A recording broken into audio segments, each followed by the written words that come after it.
শহীদ ভাই কি করতেছেন আপনি? অসাধারণ অসাধারণ। সুমন ভাই কেমন খাবারটা? আলহামদুলিল্লাহ এই যে আমাদের সভাপতি সাহেব, তাই এই গোপাল কাকা কেমন হয়েছে তোমার খিচুড়ি? কই খুব সুন্দর, জবাব নাই। অসাধারণ খাবার। জাহাঙ্গীর ভাই, হাতের ভাই কি ভর্তা? ভর্তা কত আইটেম এই জায়গায়? সালাদ, সালাদটা অপূর্ণ ছিল ভাই, দেন তো এক চামচ করে। হ্যাঁ আমাকে ধন্যবাদ দিও না, আয়োজন করছে।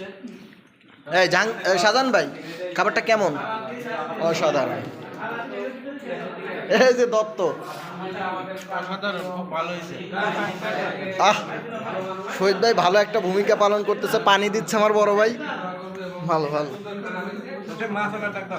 এই মাসালা কই? রতন দা, রতন ভাই